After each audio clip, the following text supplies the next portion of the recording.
দর্শক, গতকালকে থেকে বিবিসির একটি ডকুমেন্টারি ইনভেস্টিগেশন ডকুমেন্টারি সেই ডকুমেন্টারি চাঞ্চল্যের সৃষ্টি করেছে। সারা দেশে এটা নিয়ে ব্যাপক আলোচনা যেমন হচ্ছে, সমালোচনাও হচ্ছে। অনেকে বিবিসি বাংলাকে দুর্বল সাংবাদিকতা হিসেবে এই ডকুমেন্টারি এসেছে এমন কথাও বলার চেষ্টা করেছেন। অনেকে বলছেন যে এই ডকুমেন্টারির মাধ্যমে আর কোনো কিছু বাকি থাকলো না প্রমাণ হওয়ার, যে শেখ হাসিনা জুলাই আগস্টে গণহত্যার নির্দেশ দিয়েছিলেন এবং মরণঘাতী যে বুলেট অস্ত্র সেটি ব্যবহার করতে বলেছিলেন। মূলত এই ডকুমেন্টারিতে কয়েক সেকেন্ডের একটা টেলিফোন আলাপ শেখ হাসিনার প্রকাশ করা হয়। সেটাকে নিয়েই নানা রকমের পক্ষে বিপক্ষে তর্ক বিতর্ক চলছে। বিবিসির একপেশে সাংবাদিকতাও বলছেন অনেকে, কিন্তু জুলাই আন্দোলন কিংবা জুলাই বিপ্লবের পক্ষে যারা এই বিপ্লবটাকে ধারণ করেন তারা সবাই বলছেন যে শেখ হাসিনা যে এই হত্যাযজ্ঞে জড়িত সেটা প্রমাণিত হয়ে গেল। আদালতে প্রমাণ হওয়ার আগেই ব্যাপারটা জনসম্মুখে প্রকাশিত হয়ে গেল এবং প্রমাণিত হয়ে গেল। সেই আলোচনাই করবে এই ভিডিওতে। থাকবেন পলিটিক্স টিভির নিয়মিত আয়োজনে।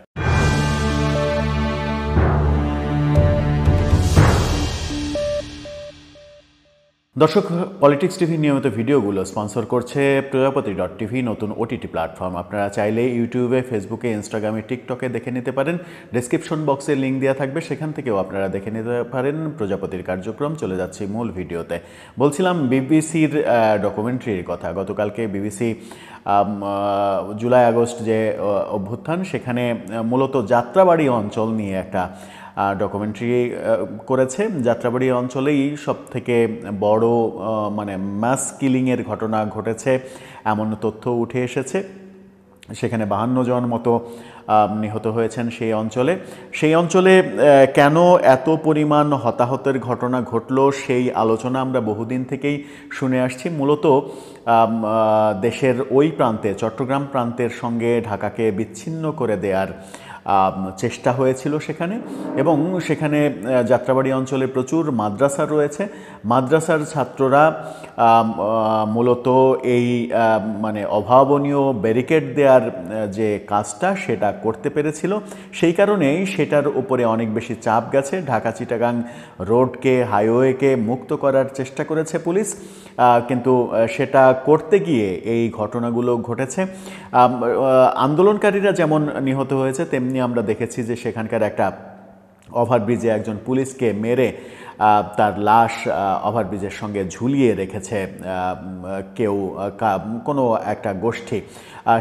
সেটাকে দোষারোপ করা হয়েছে যে আন্দোলনের সঙ্গে জড়িত, এই বৈষম্য বিরোধী আন্দোলনের ছাত্র জনতা এই কাজটি করেছে। সেটাকে ন্যাক্কারজনক বলাও হয়েছে। যাত্রাবাড়িতে যে ঘটনাগুলো ঘটেছে সেই ঘটনাগুলোর আদ্যোপান্ত তুলে আনার চেষ্টা করেছে মূলত বিবিসি, কিন্তু বিবিসির এই ডকুমেন্টারিকে অনেকে বলছেন যে শুধুমাত্র যে ছাত্র জনতা হত্যার ঘটনা ঘটেছে সেই চিত্র উঠে আসলেও যাত্রাবাড়ি থানায় এবং ওই অঞ্চলে যত পুলিশ নিহত হয়েছে, অনেকে বলছেন যে প্রায় 17 জন পুলিশ সেখানে নিহত হয়েছে। পুলিশের উপরে আক্রমণ, থানা আক্রমণ, এই ঘটনাগুলো ঘটেছে। থানা পুড়িয়ে দেয়া, থানায় যখন আক্রমণ করে তখন সেনাবাহিনী সেই থানাকে সেভ করার চেষ্টা করেছে।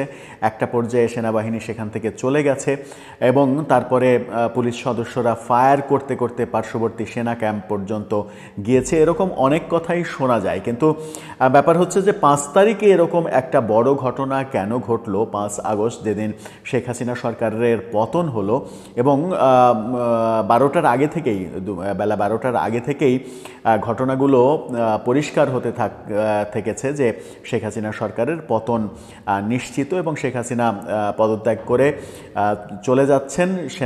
সেনাপ্রধান প্রস্তুতি নিচ্ছেন সেই ঘোষণা দেওয়ার। এই ব্যাপারগুলো কিন্তু যে কোনোভাবেই হোক, সামাজিক যোগাযোগ মাধ্যমে, গণমাধ্যমে, বিভিন্ন সোর্সে এগুলো প্রকাশিত হতে থাকে। অর্থাৎ আমরা জানতেই পেরে গেছি যে দুপুর 12টার দিকে শেখ হাসিনা আর থাকছেন না, তিনি পদত্যাগ করতে বাধ্য হচ্ছেন। কিন্তু তারপরে, অর্থাৎ সেই সময় থেকে কখনো এই যাত্রাবাড়ির ঘটনাটাকে দুপুর 2:30টার ঘটনা বলা হচ্ছে, কখনো বিকেলের ঘটনা বলা হচ্ছে।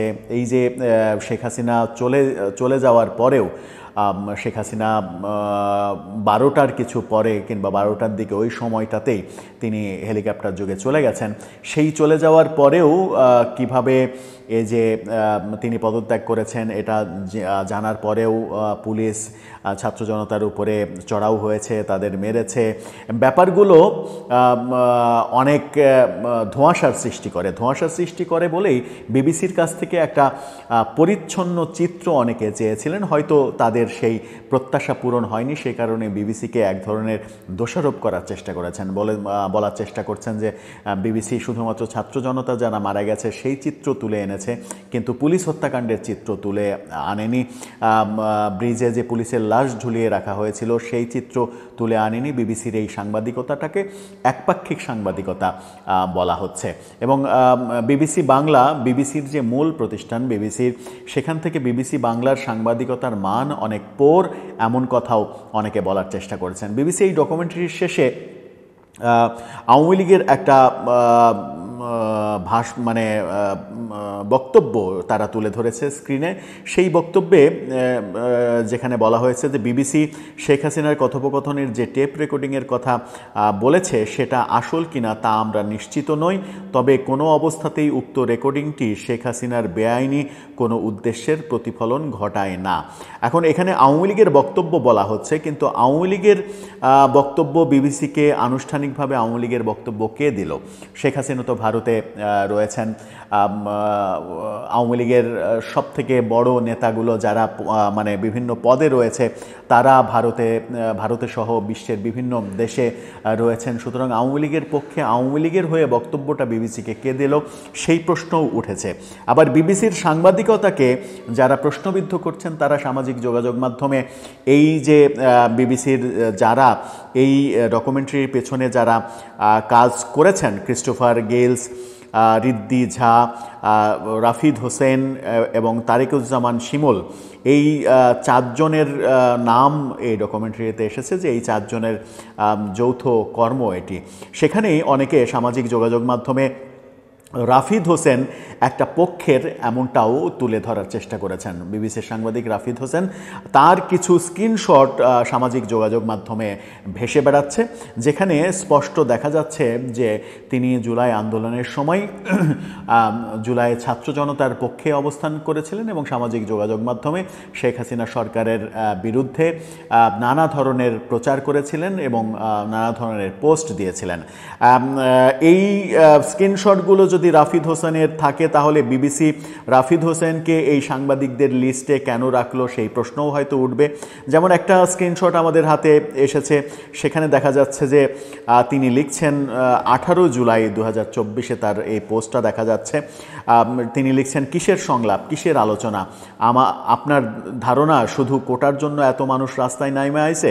বছরের পর বছর ধরে চলা দুর্নীতি, গুম, টাকা পাচার আর সর্বোপরি আমাদের সম্পূর্ণ ডিহিউম্যানাইজ করে রাখার পুঞ্জীভূত ক্ষোভ, এগুলো কয়দিন দাবায় রাখবেন ভাবছিলেন?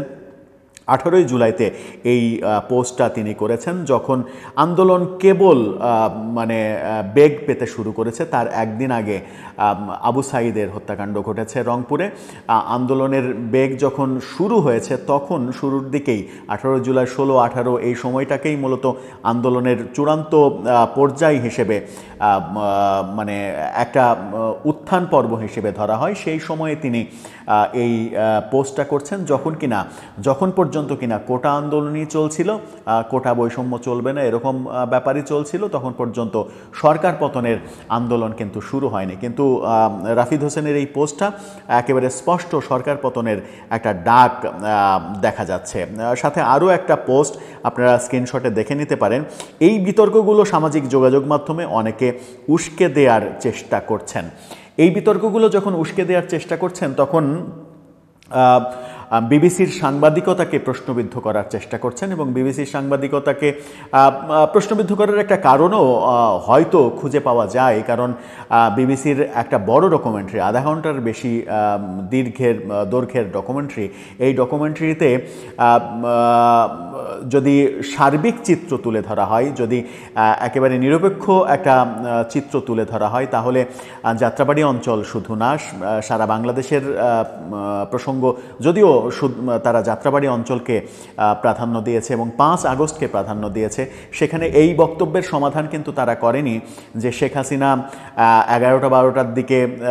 12টার দিকে যখন চলে গেলেন, তারপরে এই যে পুলিশ কেন আক্রমণ করলো, কেন তারপরে এই হত্যাকাণ্ডগুলো ঘটলো, বিকেল পর্যন্ত কেন এটা চললো, যখন গণভবন দখল হয়ে গেছে, দুপুর 2টা-2:30টার দিকেই গণভবন দখল হয়ে গেছে, যখন সবাই বিজয়ের আনন্দ উদযাপন করতে ব্যস্ত, সেই বিজয়ের আনন্দ উদযাপনের মধ্যে নতুন করে আবার সংঘর্ষ কিভাবে হলো। পুলিশ কি জানতো না যে সরকারের পতন হয়ে গেছে? পুলিশ কেন তখন এই ধরনের আচরণ করলো? আবার পুলিশের উপরে পাল্টা যে আক্রমণগুলো হয়েছে, যে আচরণগুলো হয়েছে, পুলিশ হত্যার যে ঘটনাগুলো ঘটেছে, সেগুলোও যদি উঠে আসতো স্পষ্টভাবে, তাহলে নিরপেক্ষতার যে মানদণ্ড সেটা প্রশ্নবিদ্ধ হয়তো হতো না।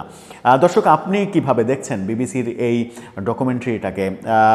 আবার যে প্রসঙ্গ, সবথেকে গুরুত্বপূর্ণ যে প্রসঙ্গ আওয়ামী লীগ বলার চেষ্টা করছে, এবং আজকে সামাজিক যোগাযোগ মাধ্যমে বিভিন্নভাবে দেখলাম যে শেখ হাসিনার যে অডিও ক্লিপের 10 সেকেন্ড মতো বিবিসি ব্যবহার করেছে, মরণঘাতী অস্ত্র ব্যবহার করার আদেশ দিচ্ছেন তিনি, সেই অডিও একটা জায়গা থেকে কেটে ছিঁড়ে এডিট করে ব্যবহার করা হয়েছে, এমনটা বলা হয়েছে।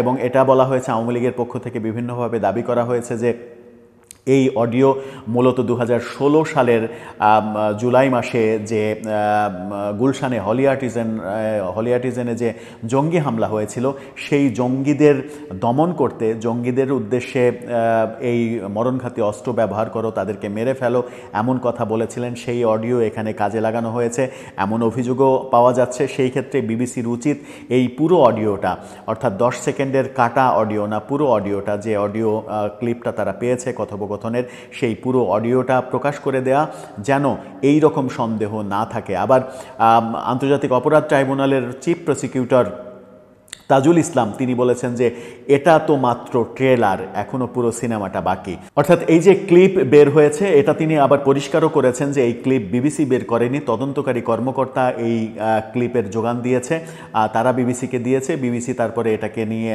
নিউজ করেছে। এটা তিনি স্বীকার করেছেন এবং বলেছেন যে এটা শুধুমাত্র ট্রেলার, আরও অনেক কিছু বাকি। এটা যখন গতকালকে তিনি বলেছিলেন, তখন আজকে আমরা দেখলাম যে শেখ হাসিনার পুলিশ প্রধান যিনি ছিলেন আব্দুল্লাহ আল মামুন, তিনি আজকে ঘোষণা দিয়েছেন যে হ্যাঁ, এই অপরাধগুলো ঘটেছে এবং আমি রাজসাক্ষী হতে রাজি আছি। অর্থাৎ শেখ হাসিনার বিরুদ্ধে তিনি এখন সাক্ষী দেবেন, তিনি আর আসামি থাকলেন না। তার মানে কি সিনেমার বাকি অংশটা এটাই ছিল কিনা, এটাও একটা প্রশ্ন সামনে এসে যাবে। যাই হোক, সরকারের তরফ থেকে নানাভাবেই তো চেষ্টা করা হবে কিভাবে শেখ হাসিনার পক্ষে বিভিন্ন অনুষঙ্গ পাওয়া যায়, প্রমাণ পাওয়া যায়, যেন শেখ হাসিনাকে শাস্তি দেওয়া যায়। আওয়ামী লীগও বিভিন্নভাবে যুক্তি খণ্ডন করবে। তবে বিবিসির মতো প্রতিষ্ঠানের মাঝখানে দাঁড়িয়ে থেকে আমার মনে হয় যে সত্য ভাষণটা একেবারে পরিপূর্ণভাবে বিশ্ববাসীর কাছে স্পষ্ট করা উচিত, যেন এটা নিয়ে কোনো ধরনের বিতর্ক না থাকে। তাদের সাংবাদিককে নিয়েও যেন কোনো বিতর্ক না থাকে যে সাংবাদিক একদিকে বায়াসড একজন সাংবাদিক কীভাবে নিরপেক্ষ সংবাদ উপস্থাপন করবেন। দর্শক, আপনার মতামত জানিয়ে লিখতে পারেন আমাদের কমেন্ট বক্সে।